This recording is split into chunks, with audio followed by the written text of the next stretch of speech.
যারা বেতনের শেষ ধাপে আছেন তাদের ইনক্রিমেন্ট চালু করার জন্য দাবি জানিয়ে আসছি। আজকে তাদের জন্য একটা সুখবর নিয়ে আসলাম।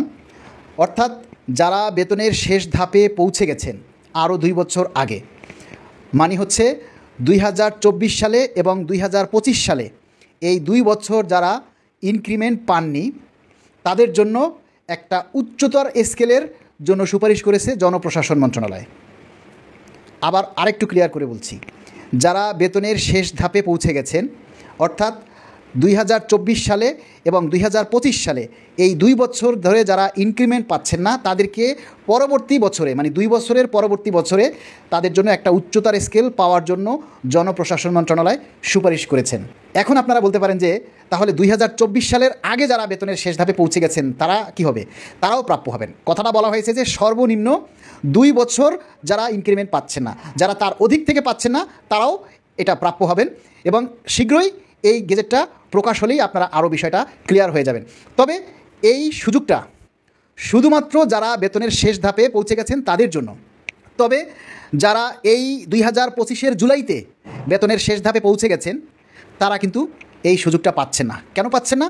কারণ আপনাকে কমপক্ষে 2টা ইনক্রিমেন্ট আপনার বন্ধ থাকতে হবে। তার মানে আপনি এই 2025 সালে যাদের ইনক্রিমেন্ট বন্ধ হয়েছে অর্থাৎ যারা বেতনের শেষ ধাপে পৌঁছে গেছেন, আগামী বছর ইনক্রিমেন্ট পাওয়ার আগে যদি পে স্কেল হয়ে যায় তাহলে আবার এই সুবিধাটা থাকবে না। তার মানে হচ্ছে এই সুবিধাটা শুধুমাত্র সাময়িক সময়ের জন্য, যেটা যারা অলরেডি 2024 এবং 2025 কিংবা তারও আগে বেতনের শেষ ধাপে পৌঁছে গেছেন, এই সুযোগটা শুধু তাদের জন্য। তারা স্বয়ংক্রিয়ভাবে একটা উচ্চতর স্কেল পাবেন। এটা আপনাদের জন্য কিন্তু একটা সুবর্ণ সুযোগ যারা অলরেডি বেতনের শেষ ধাপে পৌঁছে গেছেন। ধরুন আপনি 13তম গ্রেডে গিয়ে আপনার বেতনের শেষ ধাপে পৌঁছে গেছেন, এখন আপনি 12তম গ্রেডে চলে আসবেন, অথবা আপনি 10ম গ্রেডে গিয়ে বেতনের শেষ ধাপে পৌঁছে গেছেন, এখন তাহলে আপনি 9ম গ্রেডে চলে আসবেন। অর্থাৎ আপনি যে গ্রেডে এখন আছেন, যেই গ্রেডে আপনার বেতনের ধাপটা শেষ হয়ে গেছে, আপনি তার পরবর্তী গ্রেড পাবেন, মানে একটা স্কেল পাবেন। ঠিক আছে? তাহলে এটা শুধুমাত্র যারা বেতনের শেষ ধাপে আছেন, এই সুযোগটা শুধুমাত্র তাদের জন্য সাময়িকভাবে। এখানে আপনাদের যদি 1 টাকাও বাড়ে, আমার প্রশ্ন হচ্ছে যদি আপনাদের 1 টাকাও বাড়ে, আপনি কিন্তু একটা স্কেল আগাইয়া গেলেন।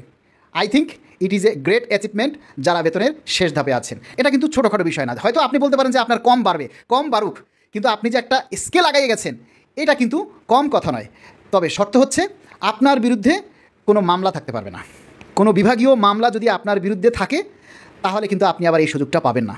এই সুযোগটা তারাই পাবে যাদের নামে কোনো বিভাগীয় মামলা নেই, বা আপনি সাসপেন্ড আছেন, বা আপনার চাকরি মানে কোনো কারণে হেল্ড আপ আছে, বা আপনার নামে কোনো ক্লেম আছে, বিভাগীয় তদন্ত চলছে, এরকমের যদি কোনো শাস্তি আপনার বিরুদ্ধে থাকে তাহলে আপনি এই সুবিধাটা পাচ্ছেন না।